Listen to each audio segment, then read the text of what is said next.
कि नमस्कार।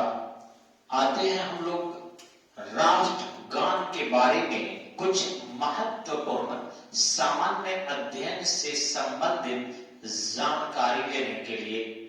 देखिए, किसी भी देश के लिए अपना एक राष्ट्रगान होता है। हमारे यहाँ भी एक नेशनल एंथम है, नेशनल एंथम है। ऐसे नेशनल सॉन्ग भी है। नेशनल एंथम अर्थात राष्ट्रगान रविंद्रनाथ टैगोर ने लिखी थी। रविंद्रनाथ टैगोर आपके देख सकते हैं कि ये इसके मेन रचनाकार थे और इन्होंने बंगला में सबसे पहले जो हमारे राष्ट्रगान लिखे गए थे वो बंगला में लिखे गए थे और इस तरीके से उसे ही हम हिंदी में करके गाते हैं। अलग अलग भाषाओं में अब इसे लिपिबद्ध कर दिया गया है। राष्ट्रगान सामान्यतः उन्होंने लिखा था जॉर्ज पंचम के स्वागत के लिए। जॉर्ज पंचम 1911 में भारत आने वाले थे। चूंकि वे भारत आकर और जो भारत की राजधानी कोलकाता थी उसे लाल किला में स्थानांतरित करने की घोषणा करने वाले थे।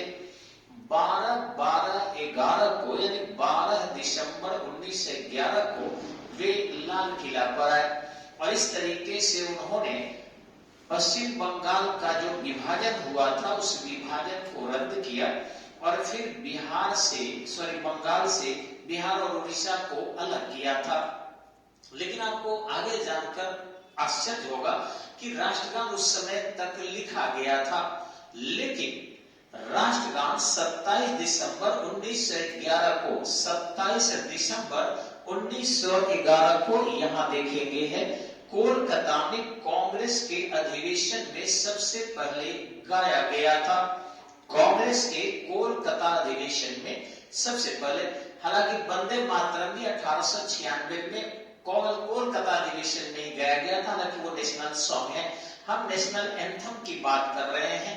पूरे नेशनल एंथम को गाने में 52 से 55 सेकेंड तक लगता है, 52 से 55 सेकेंड तक। लेकिन अगर सूक्ष्म में हम गाना चाहें तो उसकी प्रथम दो पंक्तियां जो यहाँ तक है और फिर लास्ट दो पंक्तियां यहाँ तक है, इसे हम अगर 20 सेकेंड में भी पूरा कर लेते हैं तो अच्छा माना जाता है। ध्यान रखेंगे, अभी हाल ही में अमिताभ बच्चन ने राष्ट्रगान गाया था, उसमें 1 मिनट 10 सेकेंड लग गए थे। इस पर विवाद भी छिड़ा था। अंततः न्यायपालिका ने कहा कि राष्ट्रगान गाने के समय का कोई नियमावली नहीं है। कोई हो सकता है फास्ट गाए तो 52 सेकेंड से पहले भी गा सकता है और हो सकता है कोई 55 सेकेंड के बाद तक गाता रह जाए। ऐसी स्थिति में उसे दंडित नहीं किया जाएगा। अर्थात अमिताभ बच्चन ने जो राष्ट्रगान गाया है वो कलकत्ता में मैच हो रहे थे उस दौरान, तो वह जो है आपका राष्ट्रगान का अपमान नहीं है। उनको 1 मिनट 10 सेकेंड भी लगे तो छोड़ दिया गया क्योंकि उसकी खास नियमावली नहीं है। लेकिन जीके जीएस में पूछे तो आप जरूर 52 से 55 सेकेंड, अगर दोनों ऑप्शन हो कि 52 की 55 तो ध्यान रखेंगे तब 52 मारना होगा और कम से कम जो ऊपरी की दो पंक्ति है, निचली दो पंक्ति है, उसके लिए आपको 20 सेकेंड का समय प्रतियोगिता परीक्षा में मारना होगा।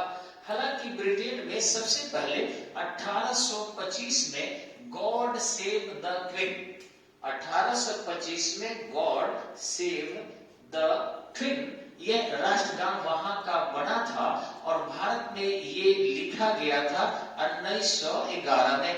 अब इसे एक्सेप्ट किया गया 24 जनवरी 1950 को, गणतंत्र के ठीक 2 दिन पहले हम लोग इसे 24 जनवरी 1950 को जो है नेशनल एंथम के रूप में स्वीकार कर लिए। अब रहा, कुछ लोग कहते हैं कि राष्ट्रगान यदि गाया जाए तो वैसी स्थिति में अगर आप खड़ा नहीं है या सावधान की मुद्रा में नहीं है तो आप दोषी माने जाएंगे। ऐसा कुछ भी नहीं है, क्योंकि राष्ट्रगान के सम्मान करना भारतीय संविधान के भाग 4 के अनुच्छेद 51 क में दिया गया, सॉरी 51 में है, 51 क के 10 मौलिक कर्तव्यों में है। ऐसी स्थिति में अगर उसका आप पालन नहीं करते हैं तो आपको सजा नहीं होगी। यानी राष्ट्रगान हो रहा है और कोई मान लीजिए ढोल बजा रहा है उस दौरान, या कोई पियानो बजा रहा है, तो वो कैसे खड़ा हो सकता है? इसलिए ये कोई अपराध नहीं हुआ। हाँ, जानबूझकर यदि आप राष्ट्रगान में बाधा उत्पन्न कर रहे हैं या किसी प्रकार का संकट या कोई गा रहा है तो उसे रोक रहे हैं, ऐसी स्थिति में अधिकतम 3 साल की सजा का प्रावधान है। ये 3 साल सजा, गाने में अगर कोई विघ्न डाल रहा है तो अधिकतम 3 साल, ये ध्यान रखेंगे। कम समय में भी उसको सजा मुक्त किया जा सकता है। अब एक बात आपको कि राष्ट्रगान जो है सबको गाना चाहिए। अभी एक विधि आई थी कि सिनेमा हॉल में भी सिनेमा चलने से पहले राष्ट्रगान होना चाहिए। हालांकि इसकी अनिवार्यता पर विराम लग गया और इस तरीके से रोक दिया गया।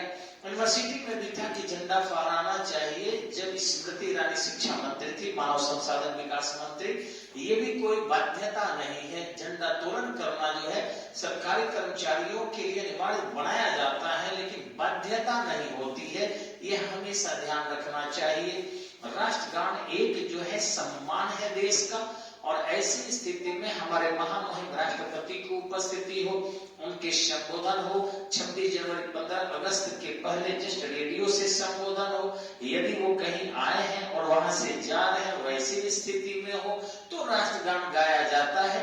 राष्ट्रगान जो है हम सबको जानना चाहिए। और कई बार तो मीडिया वाले ये भी दिखाते हैं कि हमारे कई सांसद सदस्य भी इसमें उलझते हैं, और गणमान्य जो जेल के प्रोडक्ट भी कुछ लोग हैं वे लोग भी नहीं जान पाता, बड़ा आश्चर्य होता है।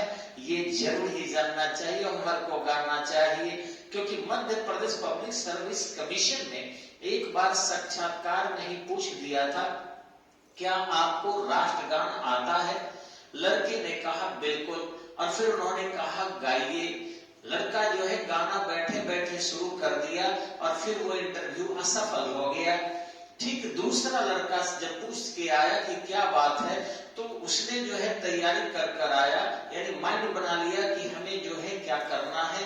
और जैसे ही मध्य प्रदेश पीसीएस में आपके इंटरव्यू बोर्ड के लोगों ने पूछा कि राष्ट्रगान आता है, उन्होंने कहा जी सर, तो क्या आप गा सकते हैं? वह तुरंत खड़ा हो गया, सावधान की मुद्रा में हो गया और कहा सर अगर आपको भी तकलीफ ना हो तो आप राष्ट्रगान के लिए खड़े हो जाएं। अभी शुरू भी नहीं किया था, तुरंत ही इंटरव्यू बोर्ड के चेयरमैन ने उसे कहा ठीक है बैठ जाइए, मुझे यही देखना था आप उसके प्रति कितना जो है भक्ति रखते हैं और खड़ा होते हैं कि नहीं। और इस प्रकार वो लड़का सक्सेस हुआ था। तो आप लोग भी इस प्रकार के नॉलेज जरूर रखेंगे।